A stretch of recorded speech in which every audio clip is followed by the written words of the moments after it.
Hello dears. അപ്പോൾ ഞാനിന്ന് ABC ജ്യൂസൊക്കെ ഉണ്ടാക്കിയിട്ടുണ്ട് കേട്ടോ. ഇതാ ABC ജ്യൂസ്. അപ്പോൾ ഇന്നത്തെ ലഞ്ച് ABC ജ്യൂസും പിന്നെ വീട്ടിൽ ഉണ്ടായിട്ടുള്ള പപ്പായയാണ് കേട്ടോ. ഒരു ചെറിയ പപ്പായ ഉണ്ടായിരുന്നു, അത് ഫുള്ളും ഞാൻ തന്നെ കഴിക്കുകയാണ് കേട്ടോ.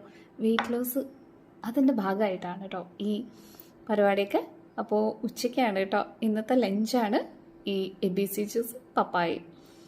നിങ്ങളുടെ കയ്യിൽ നല്ല അടിപൊളി ട്രിക്കൊക്കെ ഉണ്ടെങ്കിൽ ഒന്ന് ഷെയർ ചെയ്യൂ കേട്ടോ. വെയിറ്റ് ലോസിന് വേണ്ടിയിട്ടാണ്.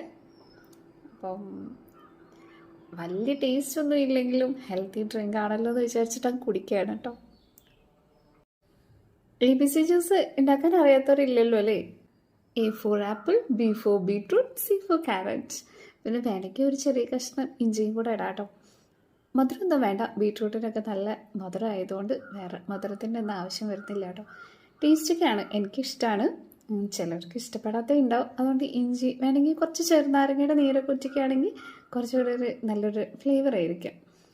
അപ്പോൾ ഇത് കുടിച്ചിട്ടുണ്ടെങ്കിൽ ശരിക്കും പറഞ്ഞാൽ വയറൊക്കെ ഒന്ന് ഫില്ലായതുപോലെ തോന്നും നമുക്ക് കുറച്ച് നേരത്തേക്കെങ്കിലും. ഒരു പപ്പായയും കൂടെ കഴിക്കുമ്പോഴത്തേക്ക് എന്തായാലും വയറ് നിറയും.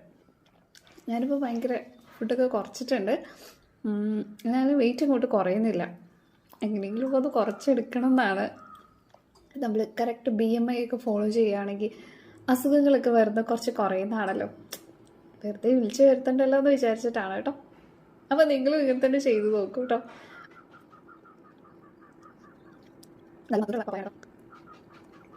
കുറച്ച് മുന്നേ എനിക്ക് പ്ലേറ്റ്ലെറ്റിൻ്റെ ഒക്കെ ഇഷ്യൂസ് ഉണ്ടായിരുന്നു കേട്ടോ. ആ സമയത്തൊക്കെ ഫുള്ള് പപ്പായ നമുക്ക് നാട്ടിൽ കിട്ടാനേ ഇല്ലായിരുന്നു. ഫുള്ള് കടയിൽ നിന്ന് വാങ്ങിയിട്ട് തന്നെയായിരുന്നു കഴിച്ചുകൊണ്ടിരുന്നത്. പക്ഷേ ഇപ്പം പപ്പായ ഒരുപാടുണ്ട് കേട്ടോ വീട്ടിലൊക്കെ. നിങ്ങളെ വീട്ടിലുണ്ടെങ്കിലും ഒറ്റൊരു പപ്പായ പോലും കളയാതെ കിളിയൊന്നും കൊത്തി കൊണ്ടുപോകുന്നതിൻ്റെ മുന്നേ തന്നെ എടുത്തു വെച്ച് നമുക്ക് തന്നെ കഴിച്ച് തീർക്കാം കേട്ടോ.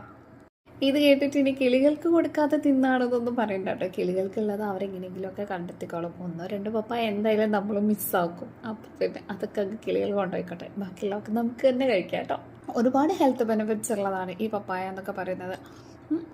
മാക്സിമം നമ്മളെ വീട്ടിലും നാട്ടിലൊക്കെ കിട്ടുന്ന പഴങ്ങളും പച്ചക്കറികളൊക്കെ നമുക്ക് കഴിക്കാം. ഒരുപാട് ആരോഗ്യ പ്രശ്നങ്ങളാണല്ലോ എല്ലാവർക്കും, എവിടെ തിരിഞ്ഞാലും അത് മാത്രമേ കേൾക്കാനുള്ളൂ. ഈ ഫുഡ് എക്സ്പ്ലോർ ചെയ്യുന്നതിൻ്റെ ഭാഗമായിട്ടാണോ ഈ അസുഖങ്ങളൊക്കെ വരുന്നതെന്ന് എനിക്കറിയില്ല കേട്ടോ. അങ്ങനെയൊക്കെ വിശ്വസിക്കുന്നു.